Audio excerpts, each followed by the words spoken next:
When I ask myself wiltingly, to what has my life been reduced? This is the answer. Checking the tracking for the package that has still only just departed Edison, New Jersey. Checking the tracking for the package that has still only departed Columbus, Ohio. Checking the tracking for the package that is lingering in Romeoville, Illinois.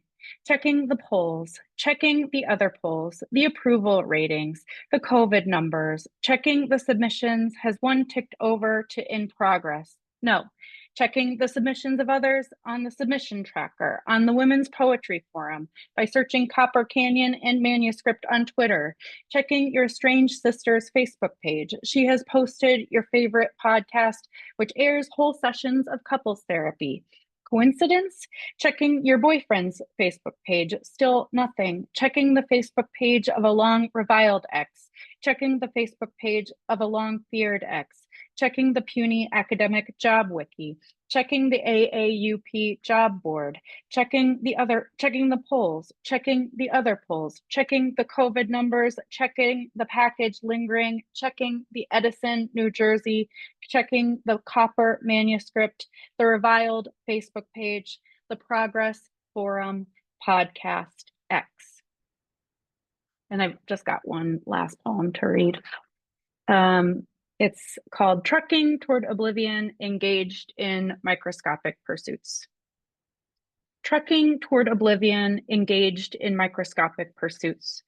Using a tweezer to put minute beads on Fabergé eggs, or picking through the nets covering your primate fellow travelers, same difference. The kind of small encounter that requires all your attention, though your truck, the earth, is hurtling through space on course to end all eggs and nits and primates, more nuclear than nuclear in its seriousness. It is sinister to become absorbed at this late date. I am worried about seriousness, the seriousness of my existence vis-a-vis my non-existence, vis-a-vis the non-existence of everything, which nowadays they are constantly reminding us of. But I am worrying mostly while tapping little parts of a lit screen. The lights change, which makes it look like the images are moving. Tipping into my phone, I am the most absorbed. Inside, the chimps from 2001, A Space Odyssey, smash the bones of a taper to also sprock Zarathustra. Someone, me, is shrieking about capitalism. The United States government wears on like a bandsaw, its movements projected onto everything. Someone made this machine, your phone, with their hands, the chips inside as delicate as the detailing on a Fabergé egg. Outside factory windows, protective netting prevented unexpected deaths. When I tip into my phone, that is one whole time of life. Work is a whole other. Ma'am, this is a Wendy's. I know. What am I talking about? Oh yeah, hurtling toward oblivion. I can do it so I barely feel it. The vertigo, the tachypsychia, then nothing. Thank you. Thank you so much, Katie, and we apologize.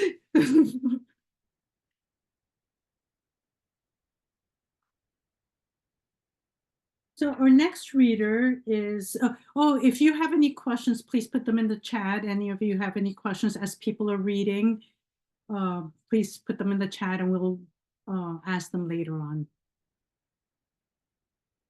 So our next reader is Christian J. Collier.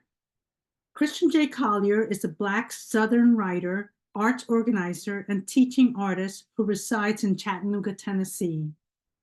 He's the author of Greater Ghost, which was published this year by Four Way Books, and the chapbook, The Gleaming of the Blade, which was the 2021 editor's selection from Bull City Press. His work has appeared or is forthcoming in The Atlantic, Poetry, December, and elsewhere. Regarding Greater Ghost, Ruben Quesada says, Christian J. Collier's poems are tender and haunting. Melissa Stutter says, grief has transformed Collier into someone perforated and new, someone who through his own openness has become a portal to truth. And I, for one, hope to never miss another word of that truth. Gabrielle Bates calls Greater Ghost an incredibly moving collection. And again, we've posted a link to his book in the chat. Please help me welcome Christian J. Collier. Hey, everybody. Greetings, salutations.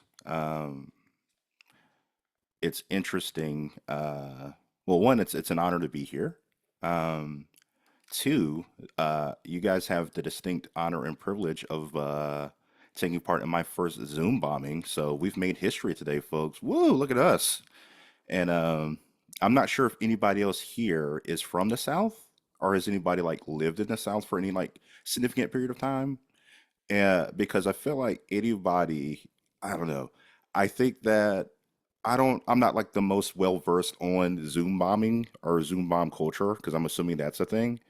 But I think that for anybody who has lived in the South or went to public school at any point in time from like the 80s until now, you're really kind of like impervious to like these disruptions. You're just like, oh, here's just something that's happening. Okay. Doo, doo, doo, doo. So, with that said, let's jump into some poems. So, this is called Boot Hill.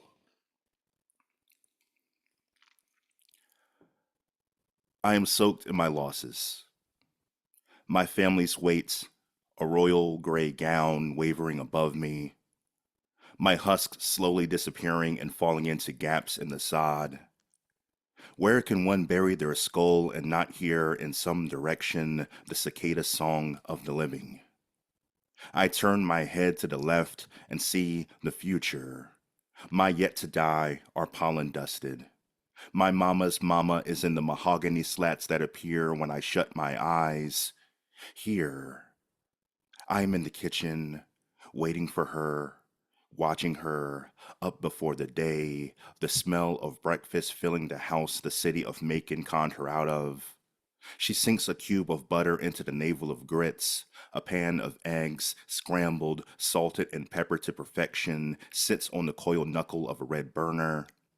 The road bleeds slowly from the sky. My uncles gather around her crowded ebony table. Eyes bloodshot, dry rose lips starving for the day's first Newport. We all ready ourselves to seal the meal inside our stomachs by blessing both the food and the skilled hands that prepared it. And I say, speak, Lord. Tell me, what is time but a shaky way to try to measure what can never be had back? A poor written jar with which we attempt to recapture what has already gone its own way. What is nostalgia but another small demise? Another way to slip through the deep black of a trapdoor's pupil.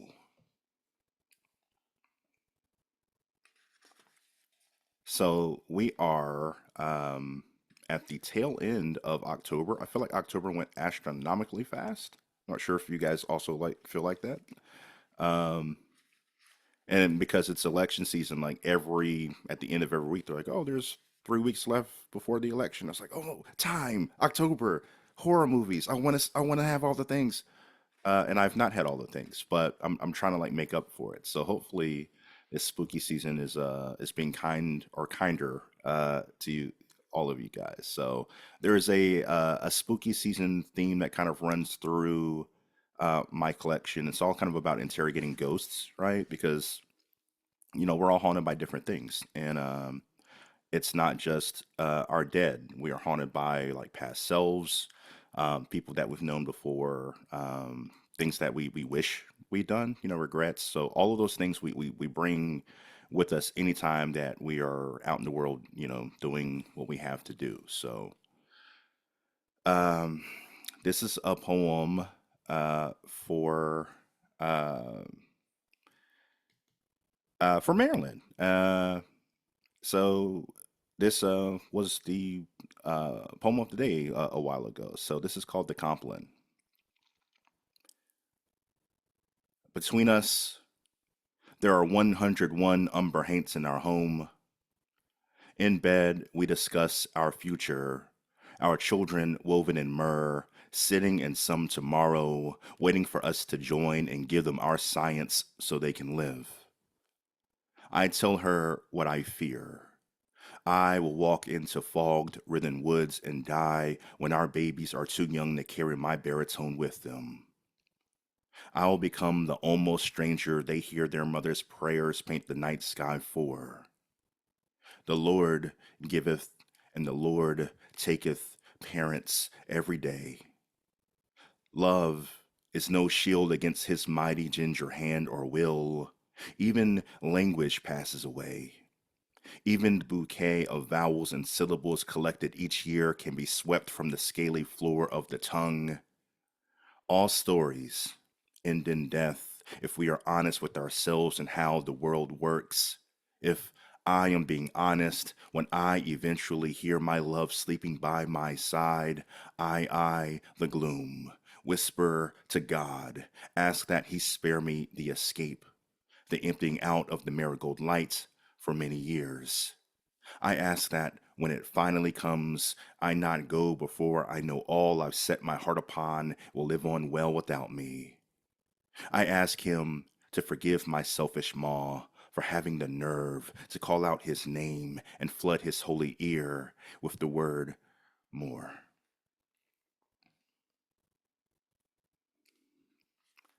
So I am not sure if I am the only one. I don't think I am, especially in light of all the things that have been happening with with Boeing aircrafts. I am extraordinarily afraid of flying. And I didn't used to be. It's something that I've grown into. Um, if I knew I was going to have to get on an airplane, I was going to watch at least one of like the Final Destination movies, right? So if you're not familiar with those, they're all about like, uh, teenagers largely uh, ducking death, and then death comes back with like a mighty vengeance. And the very first one's like about this airplane blowing up. So yeah, I would watch at least one of those movies, and then almost I guess maybe like 9 years ago, I was flying to Minnesota, and I'm flying first class on Friday the 13th, and we had halfway there, and then all of a sudden this thought like enters my mind. I'm like, depending on like if this how this thing goes down, if it goes down, I'm one of the first to go. Like it's like the pilots, like maybe like a flight attendant or two, me, and I'm like, but what do you do in that moment? Like, do you call somebody? Like, do you call like your spouse or your partner? But if you do that, you haunt that person for the rest of their life, right? Like, oh, I was Chuck's last phone call. But I'm like, but so maybe you call somebody that you hate. Like I never liked you, Roger. But and then maybe he's just like, I always hated you too, and he gets like the last word. And you're like, oh, and then you're no more. So I don't know. It's all been messing with my mind, and I say that to say that there's also a theme about like flight that runs through my collection. So this is one about flying and existential dread. This is called Leaving the Earth. As we gallop down the runway in scale cloud peppered sky, I chant the 7 names of my airborne dead and feel them close. They see me shudder at the thought of becoming one of them, the unbreathing. I admit I never get nearer to God than when I wish not to join him. My God, I hate leaving any party before I'm ready, before I've had my fill of white rum or cake. I'm not prepared for the doors to shut and lock. I have so loved this sun-grown globe, each minute bit I've been served, I fear letting go. Being snagged from it like a sailfish, snared through the mouth and yanked from its saltwater bath. My brother told me long ago, there is no heaven but instead an indigo hole, a grand nothing awaiting each of us once we've run out of clocks. I've never learned what to do with time, the days archived, the shelled portion of hours I have left in the taut canvas around my belly. I don't know how anybody dies easy, how they reach willingly for the starlit ladder, how they do it without a protest bluing their tongue. I am afraid I don't know how to go anywhere calm-blooded. All I know is how not to be slain or make any room I enter a man-made shrine to house my corpse.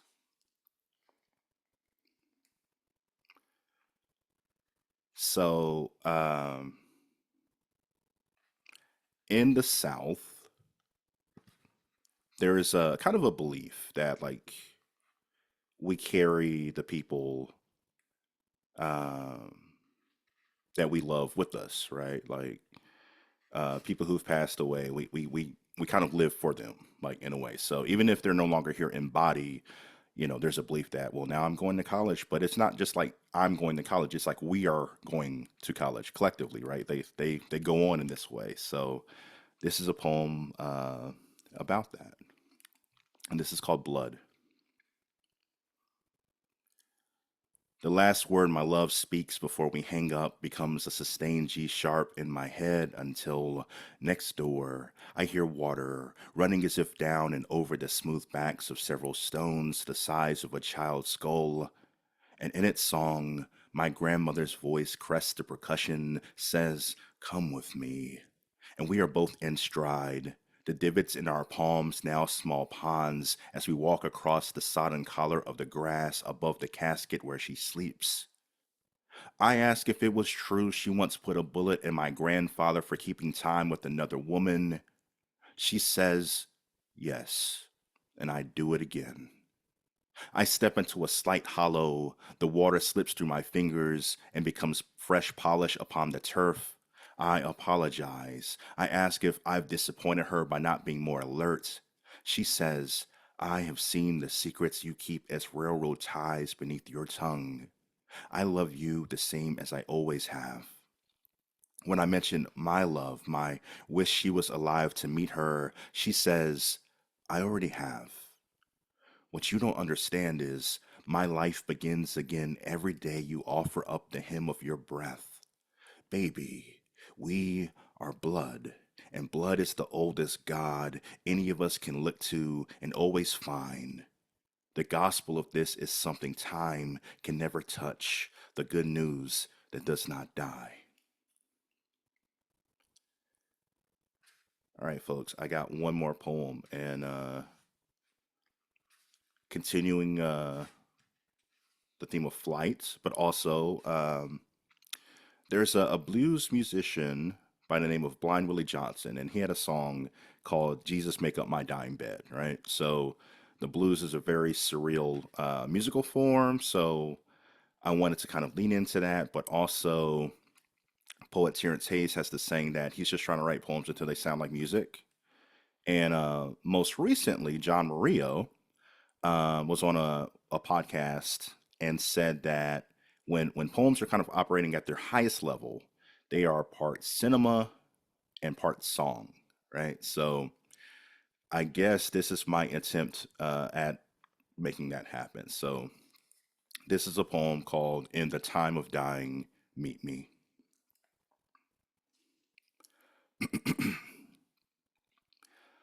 Father of mass and air pressure, turbulent altitude and dude skyline, if these burgundy wings carrying me across your vulture-strewn puce road should weaken, should fail, please descend with me. Just once borrow a tenor and talk to make my plummet an easy sprint toward sea sand floor. Bend low your busy ear so my last asks of you land intact. My uncle, King Cobra on his breath, once said, anyone who stays in the wind too long never leaves it behind. Let it be true. Let me be both here and not here completely.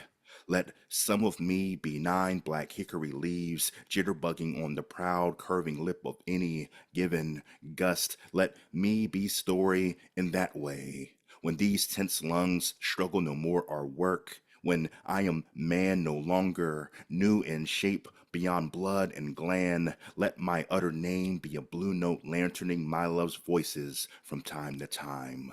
Anoint what red dirt of me is left through him, Father. Let me be occasional music after shh. Thank you.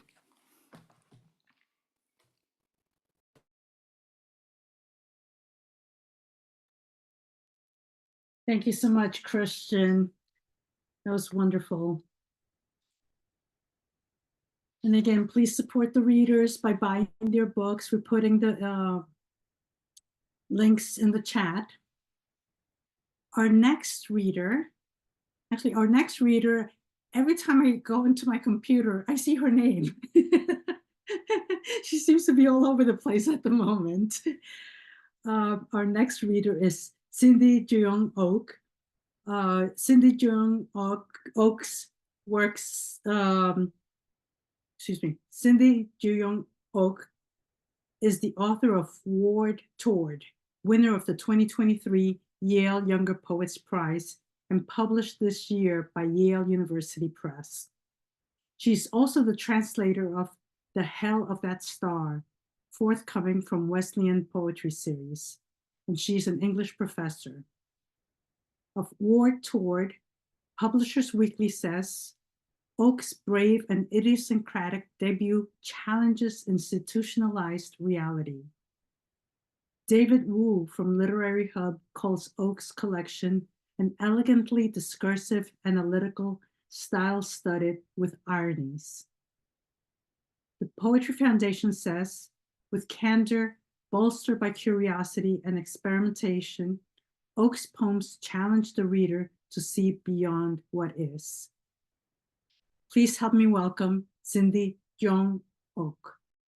Thanks so much, Luisa and Lynn, and the Hudson Valley Writers Center and everyone helping with Liz and Misty. We're so happy to kind of gather, I think, around this first book organizing principle. When people were asking me how long it took to write this first book, I kept saying 4 years, but it's kind of not true. When it's a first book, it's sort of a life, 4 years in a life. I thought I would read some about dreams and their variations. I grew up like a 90s kid. So in elementary school, in like later elementary school, we started doing mass shooting drills after Columbine. And I don't know if you're familiar with all these different techniques of these drills. They're very illogical. It's hard to imagine that they really would work. And they're very scary for small children because when you're very small, it's sometimes hard to tell what's real. So I think because of these drills, it was just always in my imagination, these shootings. And it's not out of nowhere, of course. They're increasing. And, I lived in many places with them. Every school, most of the schools that I went to, universities I went to had incidents, including one on the day of like my master's kind of presentation, and we had to cancel. So it's something that I think is in a lot of people's minds, and that a lot of people kind of feel the need to prepare for. And one day I had a dream about this mass shooting, which was also horrible. But I did sort of feel like a relief because I have so many dreams about mass shootings, and I had this certain kind of image in my mind, and this was a very different image. So this is called Nap Plot. The mass stabbing had long impended. We knew before they told us, maybe something about body language. Their plans were taught clean. We knew well we would be dead soon. Being contained was one thing, but the end of the breath would be notable. New. All this in the woods, cages enforced invisibly. Holding my hair up, I thought, if everything is inevitable, then nothing is. If I had this power to deny these facts of death, I had the power of God. I knew I would beg. I was a beggar. The man in charge, full of charm and rage, was adored by helpers, mostly women. In the dream, they were homely, and I wasn't. Well, I wanted to live. Waiting, we looked down at our fingernails and shuffled in small, concentric circles. I went to meet with him in a little office with some of us huddled on one side, them and their knives on the other. I was there to prevent unnecessary dying in general, but also, I told you, I wanted to live. In this hope, supposed myself an individual, the others a mass. Even my family, they were a part of the everyone I wanted to save, my sister appearing as a baby. As I had heard always in my mother's voice, they would throw our babies up and catch them on their swords, you know, likely a sort of elaboration. Still, I had to make the man laugh. I was to acknowledge his sense of self. It was helpful to list features that sounded specific, but could apply widely. The game was not sexual or complicated. I held social sway and I hated it. All that was fixed. In the end, he gave me evacuation in addition to survival, and he asked nothing. I saw he was suffering and I hoped he would not, though this was outside my locus of concern. I left, took a nap, still in the woods. Others filed back into the cities. When I woke, the grounds were a vacation space, adorned. Elderly couples played cards on wooden benches. The tide was low beneath a deck painted green. It was maybe an island now, in a bay. I walked barefoot on a dirt path where some from my original group circled around a red grocery cart. They stared at the pile in it, at work on a new question. What do you do with the blades once the mass stabber has been appeased? We considered ocean, towels, taped boxes with handwritten warnings not to open. There was this idea that sharpness could not be unloaded, that in this last step, we might easily multiply harm. Briefly, we contemplated burial. The conversation was not audible or visual, but transmitted among the various variants of myself, like in all my dreams. A negotiation of logic, finally, approved. So this weekend I was in Milwaukee. I just got back like an hour ago for this translation conference. And it's a small conference, so it doesn't take up the whole hotel, which was kind of amazing because there were all these other people there. There were 2 other weddings there at the same time as us that we were like sharing all these different spaces with.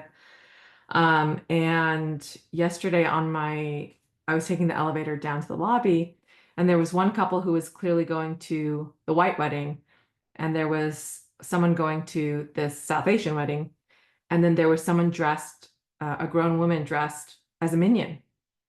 And it was like really a huge commitment. It was like face paint, and it was like these special cotton shoes. It was seemingly like a very time-consuming costume.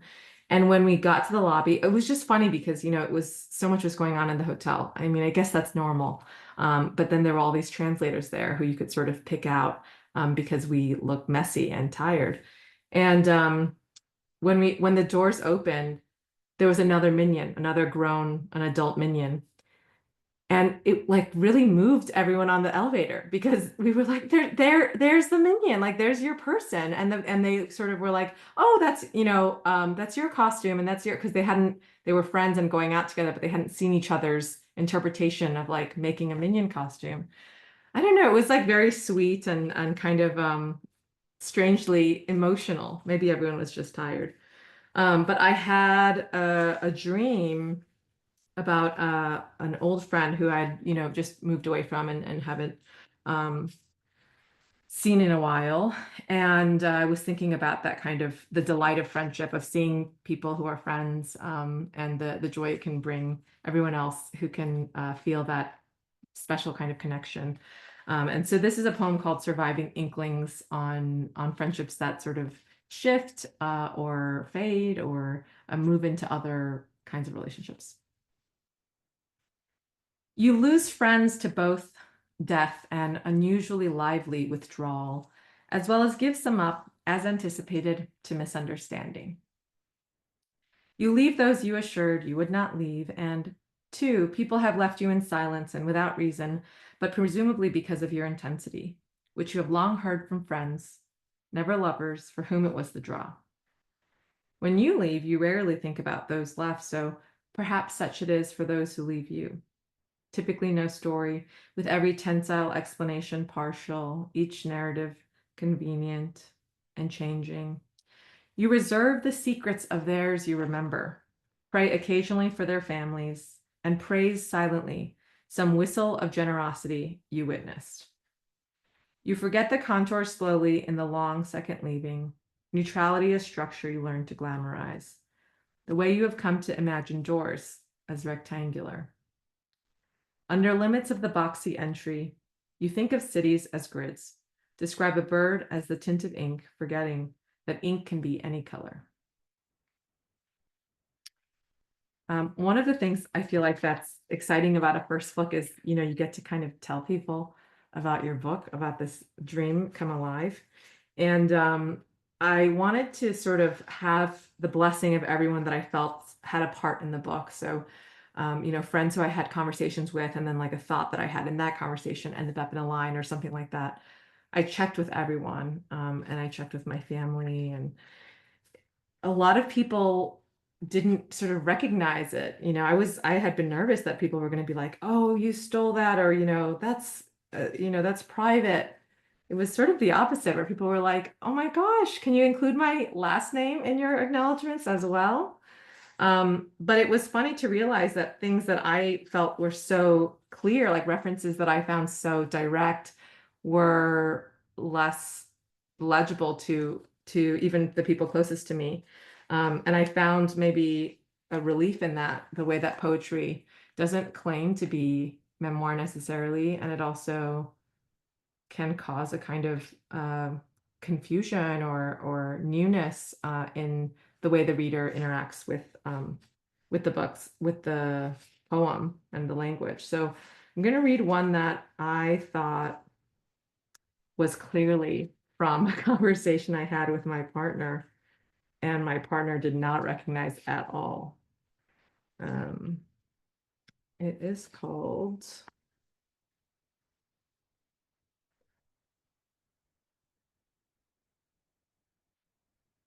The Tyranny of Representation.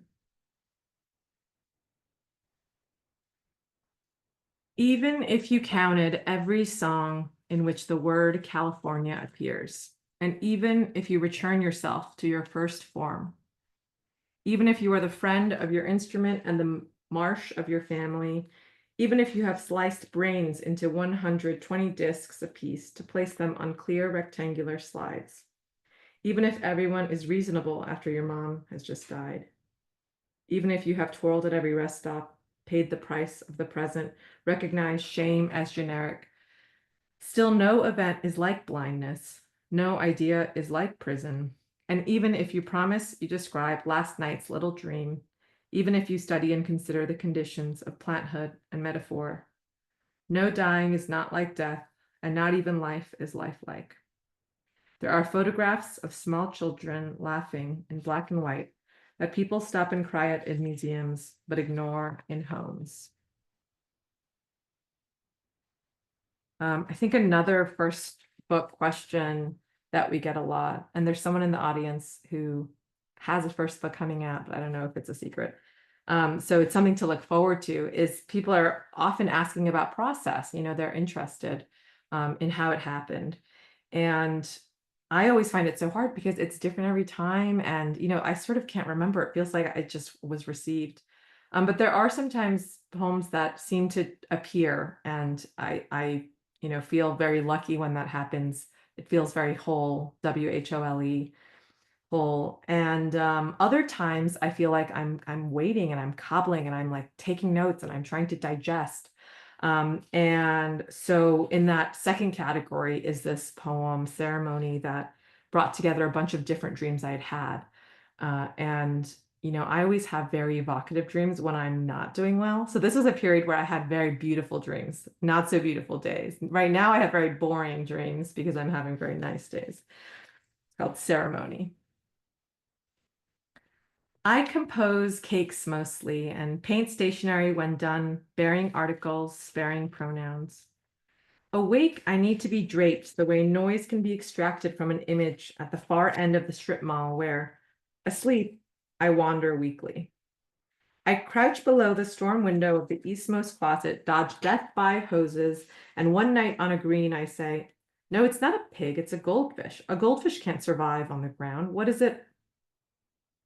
Some nights I seek welding help, walk on the freeway, prefer summer curls, read origami, keep jars inside fish, and giant asparagus in warm water. I hide a book and the keys, carry someone else's baby past the wedding security. Mornings, speech is edited, lamps have levers, and my faucets are theory as other lungs become haunted. In a dream, a former lover and her new lover and their old lover recite a poem titled A Summer Date. My sister recognizes it, and I think, all there is left now is...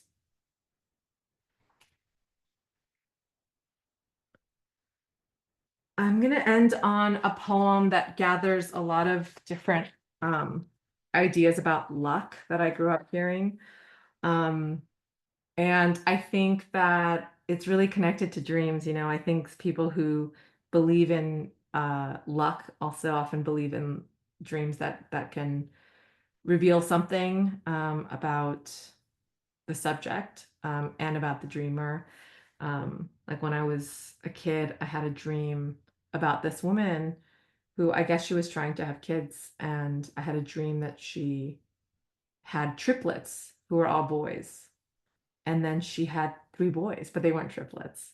So yeah, I think it was sort of like valued in my mind early on, like the power of dreams, or like the way that subconsciously we can pick up on things, you know, in a very logical way, and then have them come out to us in dreams, have their kind of logical ends come out to us in dreams, and then for that to reveal something about someone else.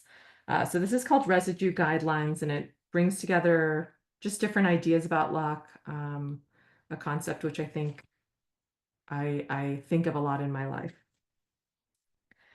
I was told not to shake my foot that way. The luck leaks out your restless limbs. So could you sit more glassily and not leave the pillows upright, another hollow place to ward away your fortune? I feared young dying, hating to waste, but lately, when I cough or clot blood, I register this potential as past. My age now emblem of having aged, nothing to be envious of, nothing to revere. I survived past fulfilling other schemas for decades, and I offer you the grammar of this chance. Keep your hair unwashed to hold its knowledge, and avoid writing your name or anyone's in red except the dead, or those you wish to be dead soon. Nights turn off your fans, collect your toenail clippings, and refuse hums so you dream of persimmons and pigs.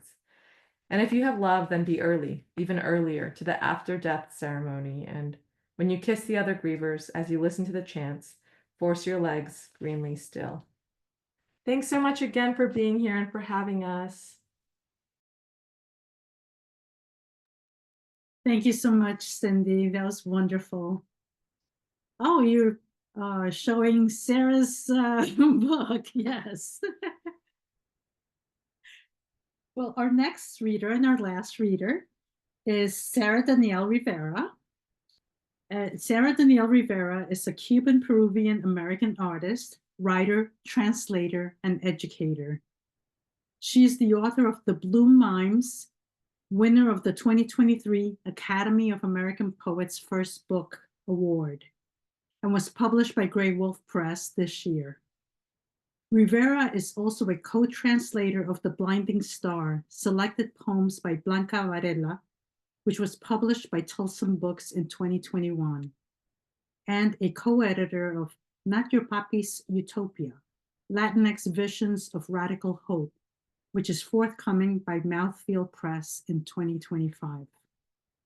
Her honors include a 2017 St. Botolph Club Emerging Artist Award, the 2018 Stephen Dunn Prize in Poetry from Solstice Magazine, and a 2022 Tin House Residency.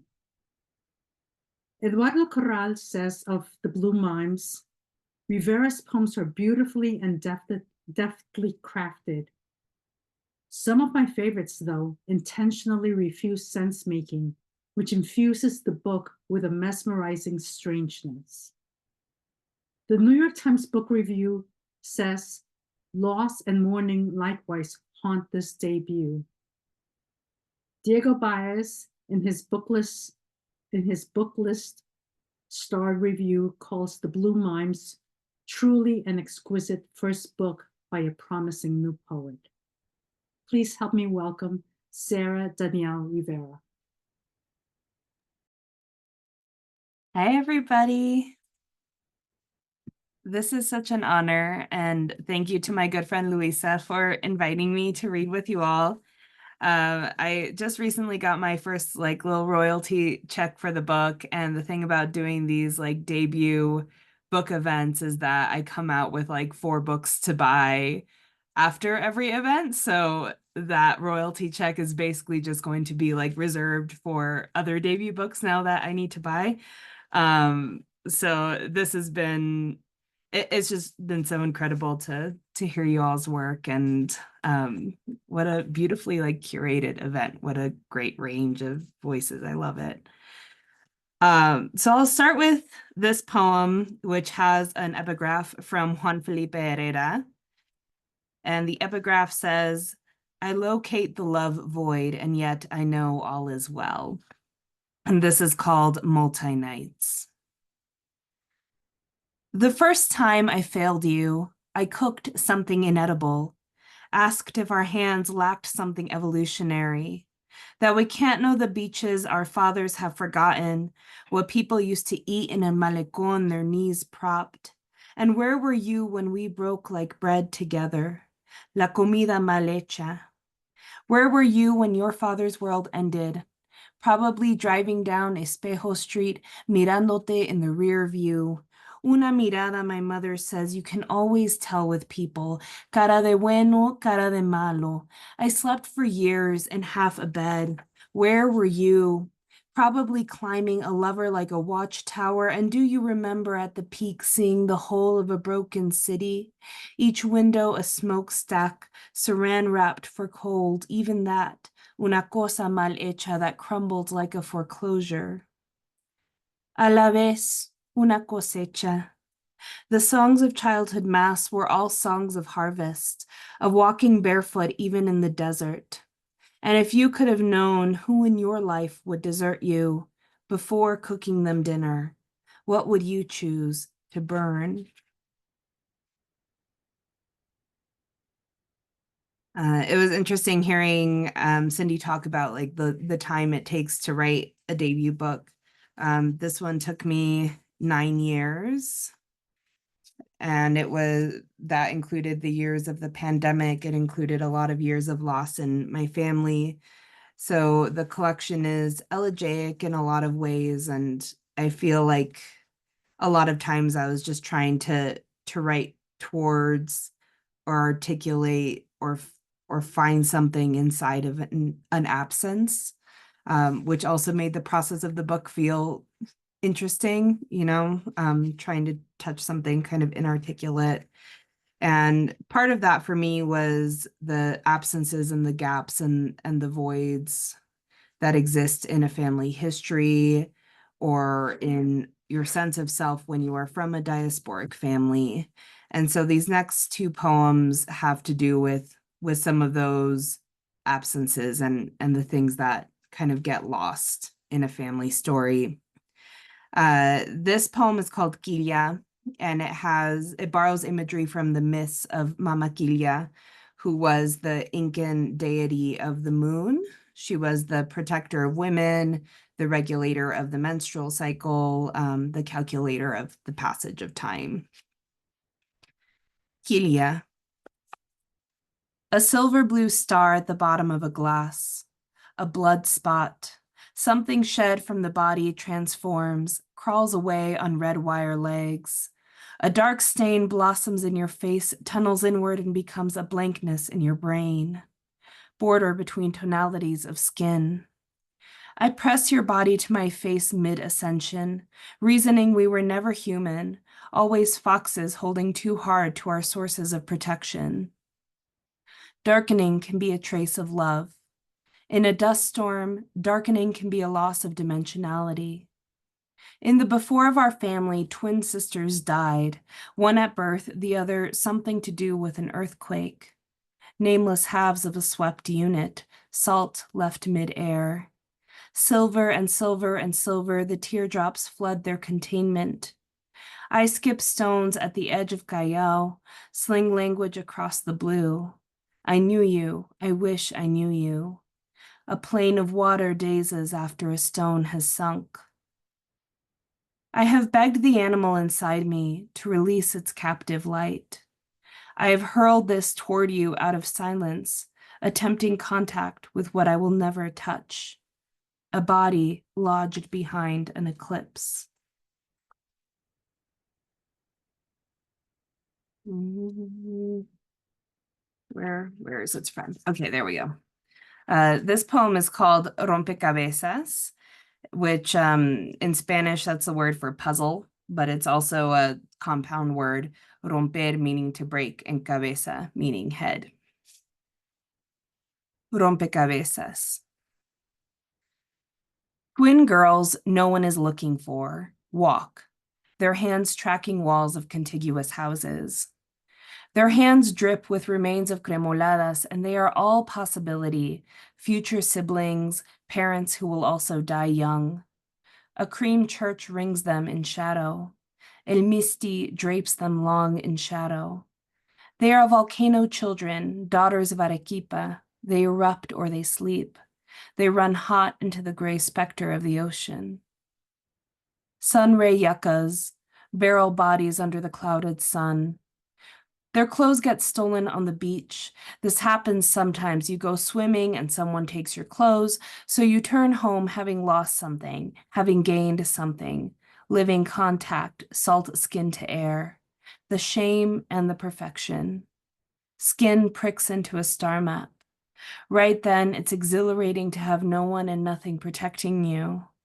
One girl stops. Mira, mira, she says, scanning the bareness of a plaza. It's only her, she realizes. Her twin died at birth. One piece of the composition lifts away, rompecabezas, the shape of a sister goes blank, and a dreamscape unmakes itself. And the remaining girl, her head splits open on impact, because who knows when the earth started shaking? It has always been shaking. This has always been the most tremulous grounds for a story. She's torn from time the moment the wall collapses. Generations later, no one is looking for her name. There remains the scaffold of a plot, a rent seam in the sky.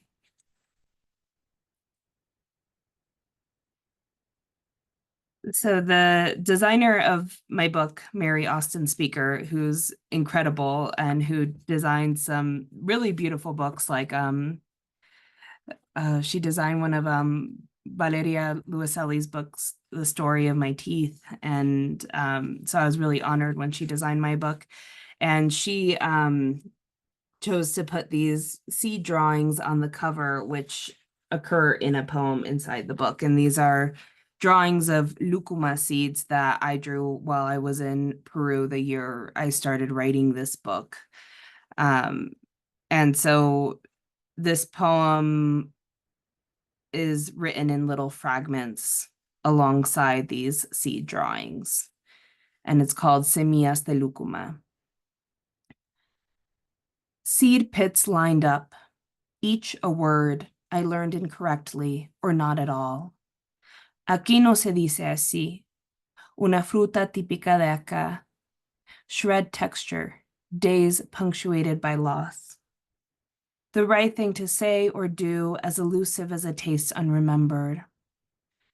I always believed I walked multiple worlds, but I lived in pre-translation, waiting for names to drop into my mouth. I'm sorry, a veces me equivoco. My slight and rotating catalog of apologies. How to be an archive of things no one thought to tell. So I'll read two more poems, one very short one.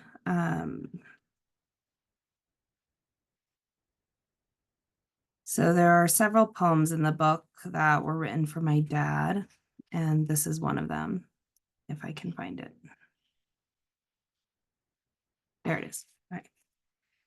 This is one of the poems for my dad. It's called Sol, as my dad used to call me his little sunshine.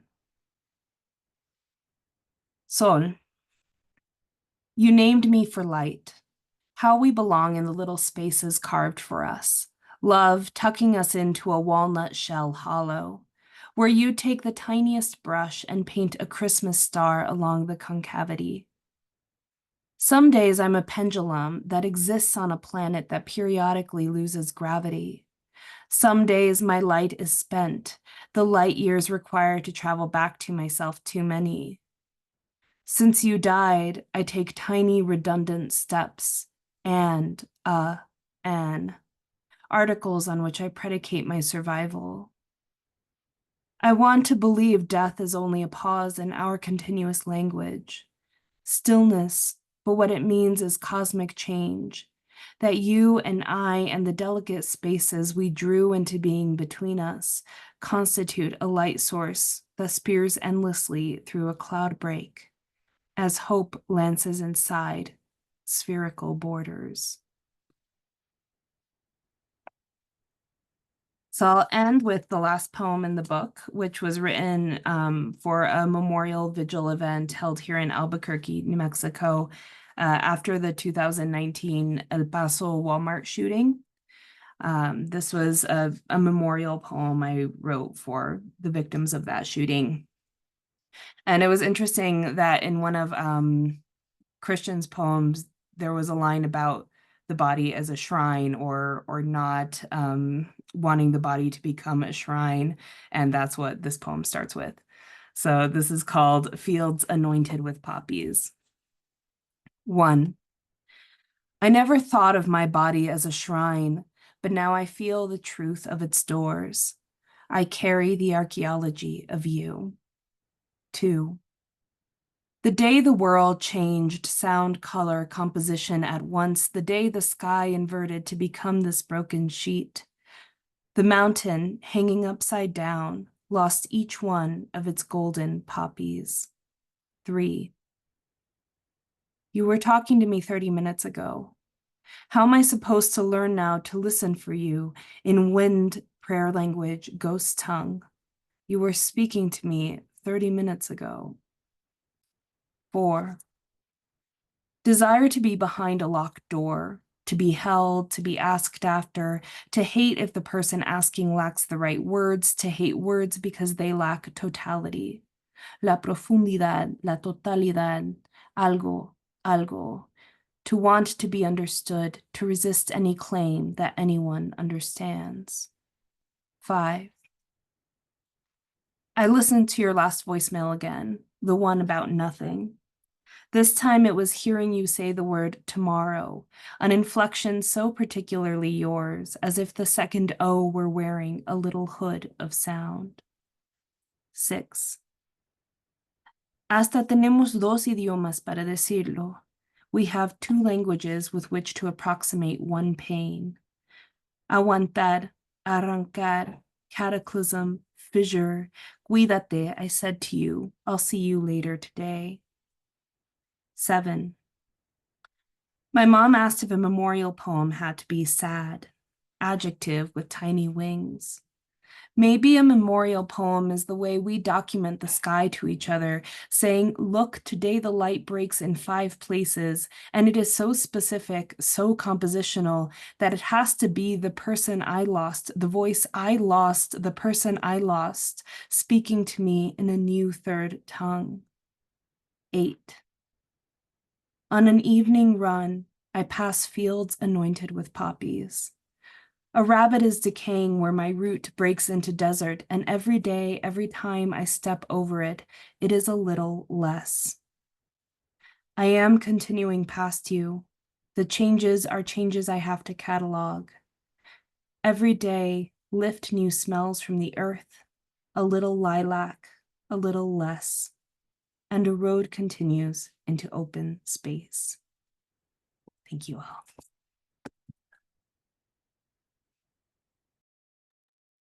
Thank you so much, Sarah. That was wonderful. If any of you have any questions, I know we have a limited audience now because we had to keep some people out. And I assure you, you will get a bigger audience because everything is being recorded. We always record our readings. So if you have any questions, please put them in the chat.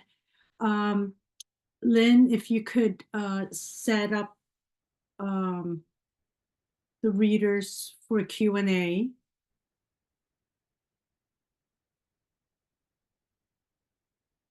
Oh, Well, I'll start, and I have a question.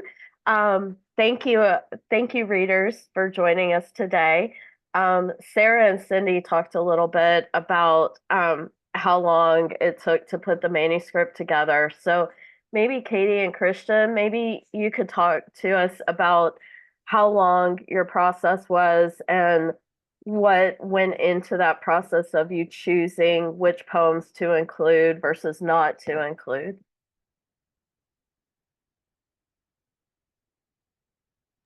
Should I go first or do you want to go first? Okay, I can go. I I think the very first poem that was written in this book was written in 2012. So 10 years before the book was picked up for the contest that it won. And I think the very first version of this manuscript was like a completely different manuscript. And it took a very long time for this manuscript to finally find its spot. And partly probably because I was switching out poems as time went by. I think I'd finished a PhD, and that was the thing that resulted in the original version of the manuscript that I had. And then I had to like sort of strip out the distortions that education can, like a creative education can like insert into the manuscript and replace it with sort of the things that I was currently writing. So that took a long time. And most of these poems are new, so or newer than maybe the 2017 poems that I started with. Yeah. Thank you. So for me, I'd been working on a manuscript for at least 3 years. And then I finally hit that point where I was like, this isn't doing the things that it should be doing. So I abandoned it. And in the middle of 2019, I had the chance to go to the Frost Place, and I wrote poems every day of that week, and these were poems that weren't tethered to any particular project or obsession or anything like that. So I think that freeing process of just like let's just write and just see what happens ended up being the thing that kind of unlock what served as the catalyst for what would become Greater Ghost. And so I looked at what the work was doing, and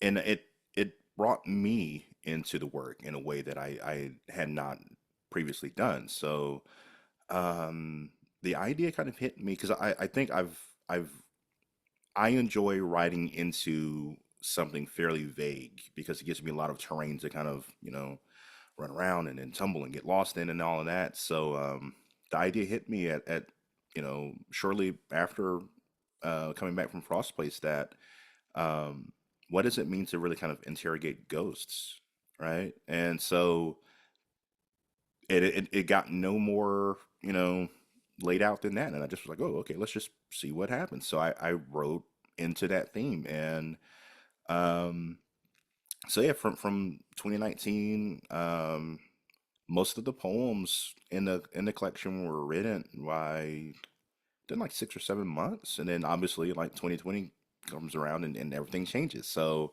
that gave a different backdrop to explore because then I'm actively losing more people. Um, so, yeah, but within maybe like a year and a half, I think the book for all intents and purposes was done. So yeah, it was. I think the failures, if you, I don't know if you're going to call it failure though, because I think everything that we write has the potential to. It might not look like it does when we're kind of like scribing it or polishing it, or whatever. But as long as we're getting text down, you always have the ability to come back and repurpose that text or apply something else to it. So, but all of that work that had gone into that manuscript that I scrapped ended up paving the way for me to get to to this point with this project. So yeah, so but really like 5 years, but 5 years plus, you know, that ghost time of composition. Wonderful, thank you. I think Louisa had a question or two. And maybe other folks in the audience can include a question in the chat. That'd be great.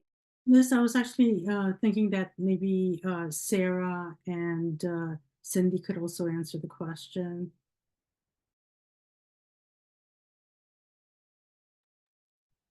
Yeah, I it's really helpful to hear about everyone's work. I think that I did originally like think of a book of poems as just like all poems that were good that one person had written. So I did have a document that was just like a big document of like anything that I was like, this is a poem.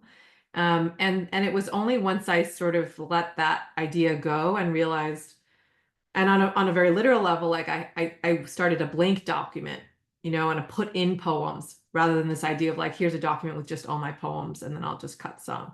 But I just kind of started from what felt like scratch. And for me, it was the title. Like the title was like a key point, and then it sort of came together quickly after that. And I think all the other writing was really important. Like, you know, there was this poem about this train, reading on the train in 2012 that was so important for me to write, to revise, and to learn how to cut down from 3 pages to 1 page and all these things, that I hope no one's ever going to read it, you know, I never thought about publishing it in this book, but it was on the way. So in a way, it's like, it's always much longer than when that first poem that made it in started.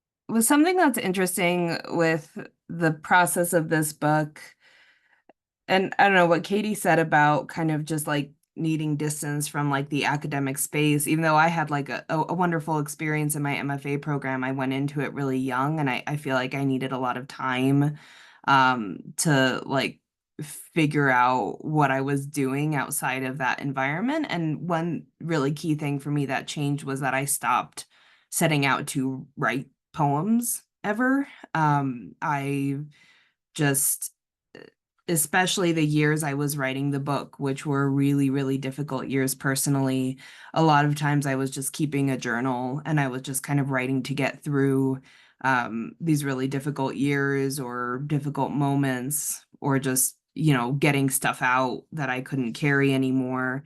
And I had no idea kind of what from there would become a poem or what wouldn't, but along the way a lot of things became poems.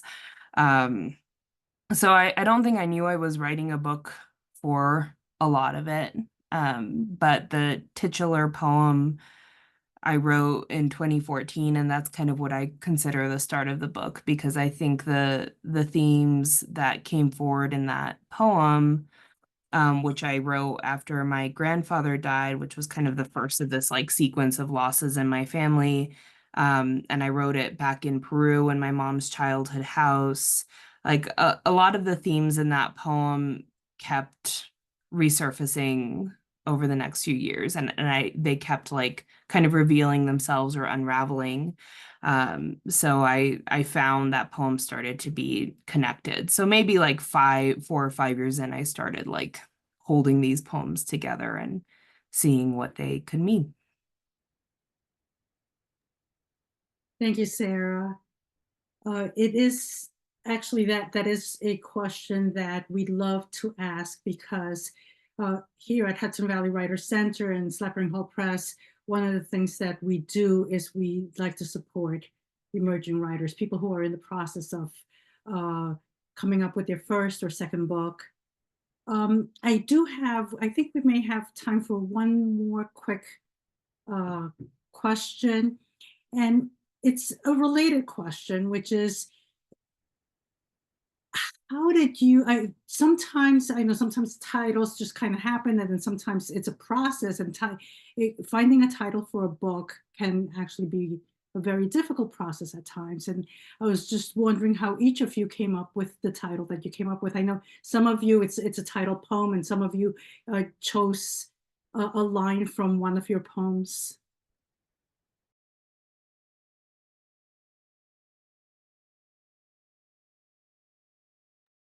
I can go first.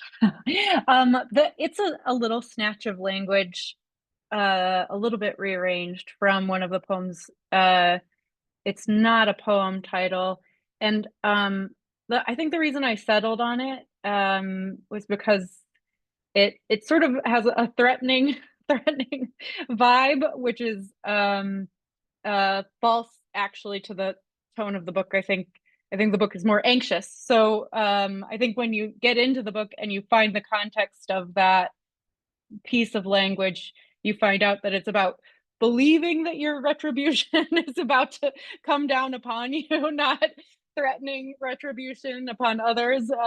And so that's why it was interesting to me, and I think it engages the themes of the book because of that. So yeah.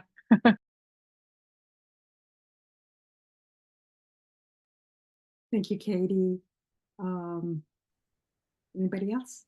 For me, you know, coming up with the title, which happened quickly and I was very sure about, was similar to what I just say about writing, which is that it's like pooping, where, you know, you don't want to always like force it. You want to just like live your life, let it happen, drink water, you know, kind of do things that help you digest, go on walks, but not necessarily sort of like push a certain idea or like create a certain expectation of yourself. And like, hopefully when it comes, unless you're really struggling and then you have to take something, you know, and you gotta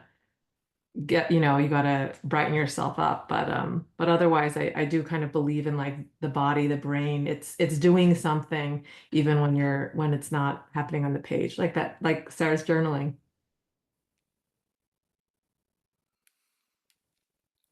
Yeah, I kind of as a rule of thumb for me, I always like things that can look good on t-shirts, because, that's just kind of like easy marketing, right? Like if it can work for a t-shirt, then there's something there that, um for somebody on the other end of the equation, it has the chance to kind of resonate in a way, right? But I think also, I wanted something because, again, like, ghosts take many different shapes and forms and all of that. I wanted something that provided some room for the reader to kind of, form their own thoughts and feelings and everything about. So I thought Greater Ghost was something that um, was kind of catchy, but also you can't exactly peg what it means just by looking at it, right? So I thought that kind of nailed in a way the essence of the work. So I thought it was a nice way to kind of like frame what awaited a reader, but doesn't necessarily give too much away about what the interior of the book gets into.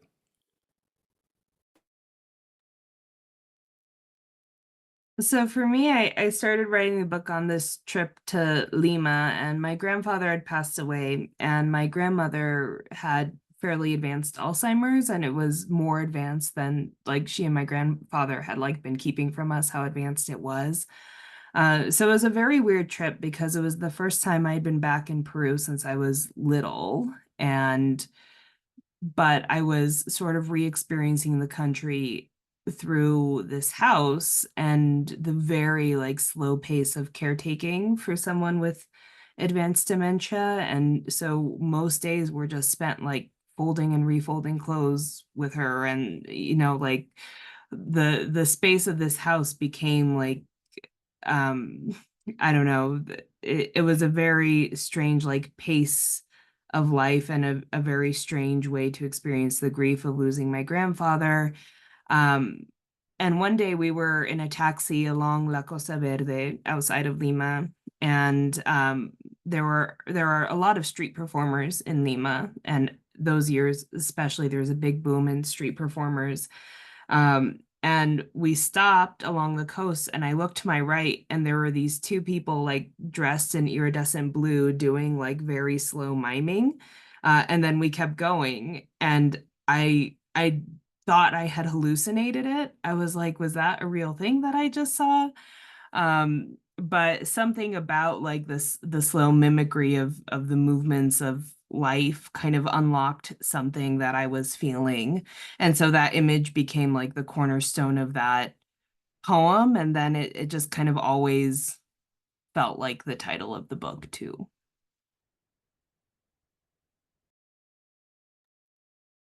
Thank you so much. And I believe we're out of time. Thank you so much to the readers. You really were wonderful. This was such a treat to hear you read. And those of you in the audience, please buy their books, help support the readers, and Have a come great back. evening. What was that? Have a great evening.